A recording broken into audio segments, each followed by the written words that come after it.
the young and the restless spoilers. Billy was unraveling in a way that no one around him could deny any longer. His actions erratic, his decisions driven by a dangerous cocktail of obsession, paranoia, and a thirst for control that had long simmered beneath the surface but was now bursting through with violent force, threatening not just his own future, but the lives of those closest to him. Sally had watched the descent with growing unease.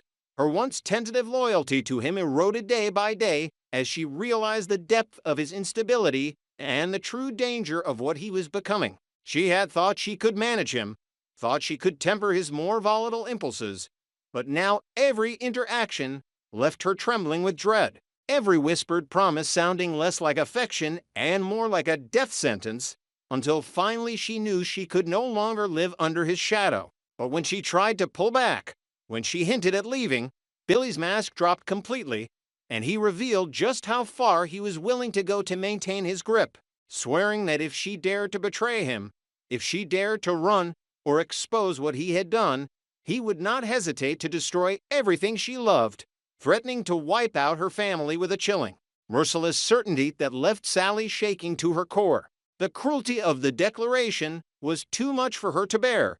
It stripped away the last illusion that the man she once admired still existed somewhere inside him.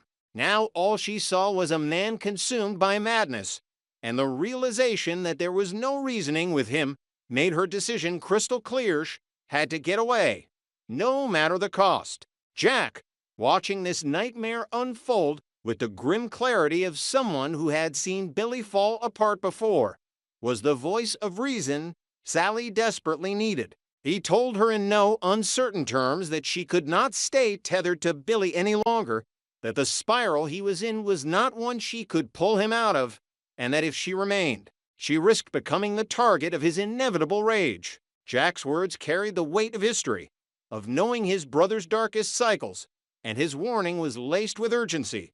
Run now, before it is too late. Yet Sally, though terrified, felt paralyzed by conflicting instincts. She had seen enough of Billy's threats to know he meant them, and she could not shake the image of her family caught in his storm if she crossed him. Desperate for an answer that Jack could not give, she reached for the only lifeline she could think of, calling Jill, the woman who had raised Billy, the woman who had both nurtured and enabled him through decades of turbulence. Sally recounted everything she had witnessed at his erratic behavior, his violent promises, the sheer menace in his eyes when he spoke of what he would do if she left hand. She begged Jill for help, her voice breaking under the weight of fear and exhaustion. Jill was stunned. For all her years dealing with Billy's volatility, she had not anticipated that things had reached this kind of breaking point, where threats of murder and all-out destruction were on the table. Hearing Sally's trembling voice, Jill understood the severity, and though part of her heart ached with disbelief that her son could sink so far, she knew she could not sit idly by. She made a swift and decisive choice, telling Sally to hold on, that she would come immediately, even if it meant leaving everything behind. Because Billy's life fiend, possibly Sally's safety, depended on intervention now, not later. Jill resolved to travel to Nice, where the chaos was spiraling out of control, determined to try to anchor Billy, to somehow restore balance before he crossed a line from which there could be no return. She knew it would not be easy, knew that his fury could just as easily turn on her. But in Jill's mind, this was a mother's last stand, a desperate attempt to save her son from himself before his demons swallowed him whole and took everyone else down with him.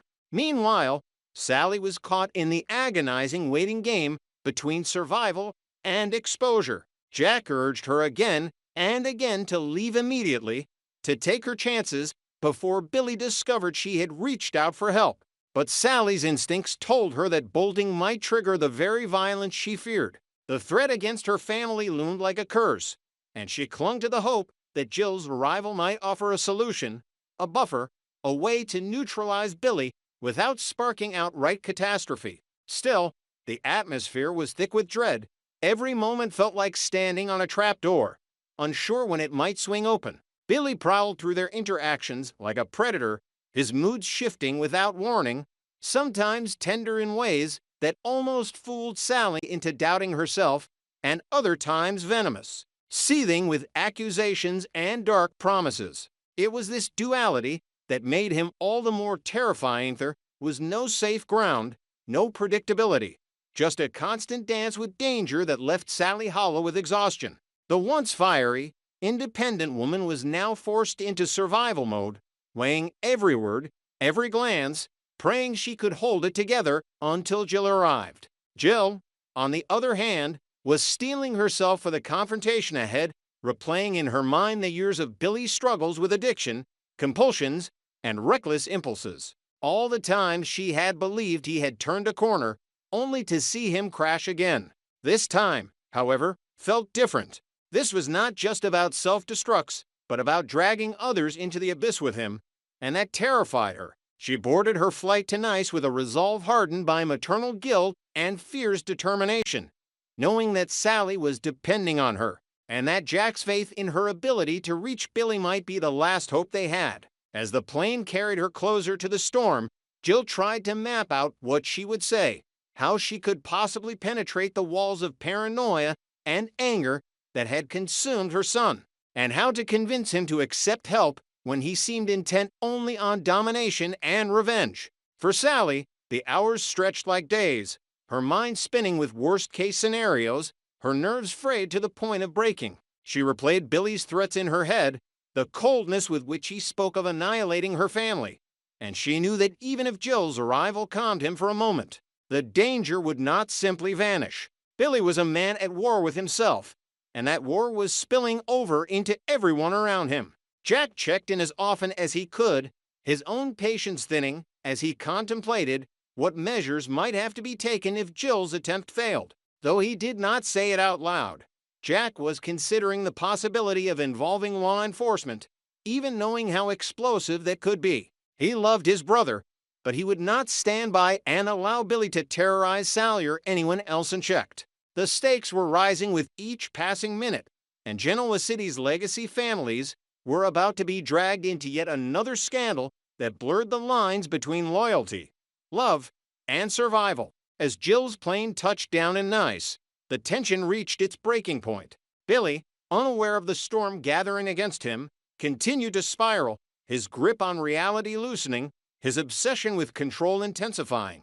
Sally, trembling but still calculating, prepared herself for the confrontation she knew was coming, torn between hope that Jill could save him and the dread that nothing would be enough anymore. And in the shadows of Genoa City's tangled web of power, betrayal, and family ties, one truth became painfully clear.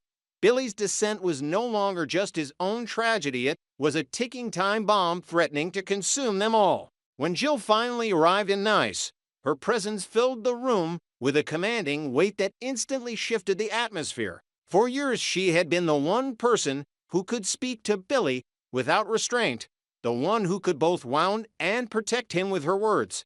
And as she stood before him now, she carried herself not merely as a mother, but as a matriarch determined to impose order on a chaos that threatened to destroy everyone. She looked into her son's eyes clouded with paranoia and pride, and delivered the ultimatum with a force that even Billy could not ignore.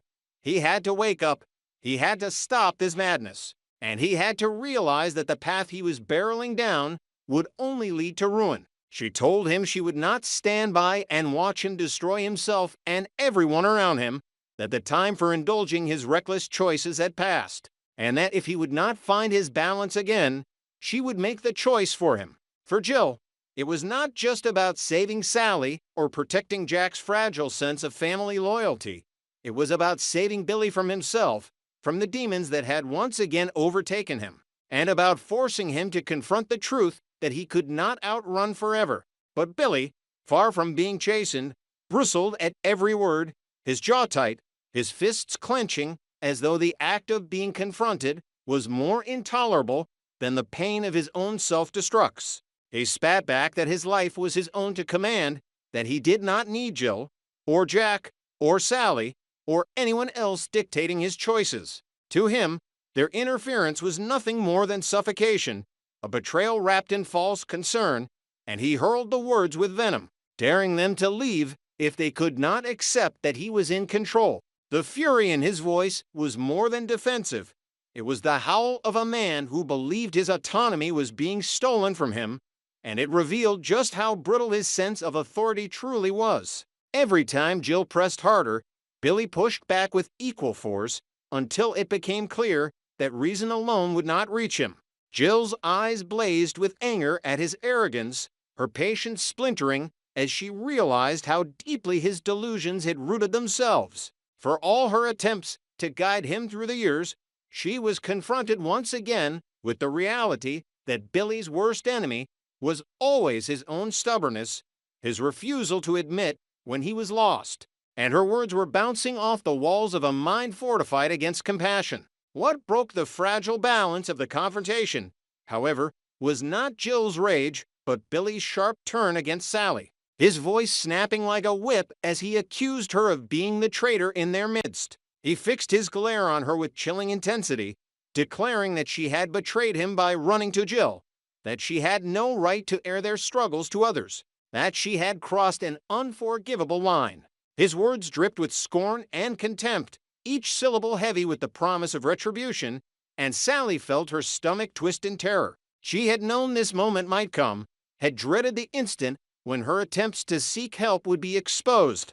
But the raw hostility in his voice shattered her composure. Her breaths came shallow, her body trembling as she backed away, realizing she had once again become the target of his unrestrained fury. The walls seemed to close in, every exit blocked by his presence, every word he spoke pressing her further into fear, until she thought she might collapse under the weight of his threats. And then, like a storm breaking through the suffocating air, Jack moved. He had been holding himself back, giving Jill the space to try to reason with her son, but seeing Sally cornered, seeing Billy's venom turned so sharply on her, ignited the protective instinct that had always defined him.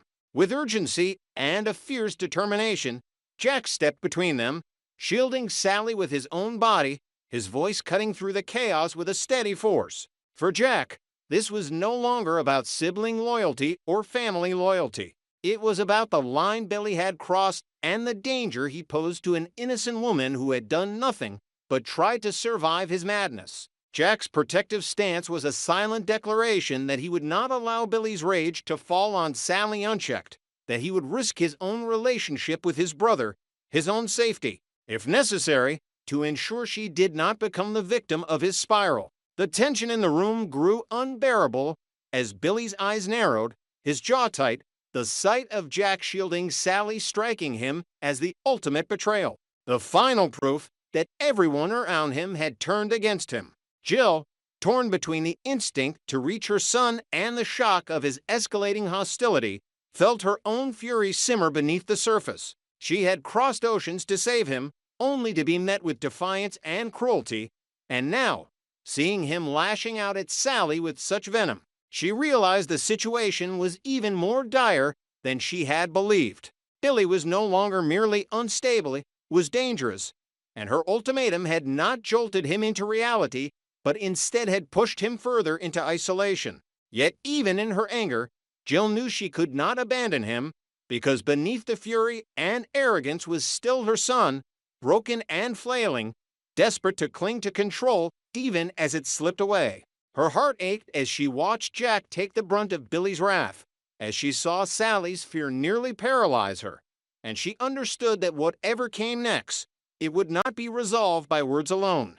This was a battle for Billy's soul, and it was one that might demand sacrifice from all of them. Sally, shielded now by Jack's presence, felt tears prick her eyes, not just from fear, but from the devastating realization that Billy, the man who had once shown her passion and possibility, had become something unrecognizable. She could no longer pretend there was a way back, no longer imagine that patience or love could redeem him, and the grief of that truth weighed heavily on her. Jack's presence gave her strength, but even so, she knew that this confrontation was far from over. Billy's rage was not something that could be diffused in a single moment, and Jill's fury, though righteous, risked escalating him further. The three of them stood in a tense standoff, the silence between words heavy with the threat of what might come next, as though the entire room was perched on the edge of a precipice, waiting for the final push that would send them all tumbling into disaster.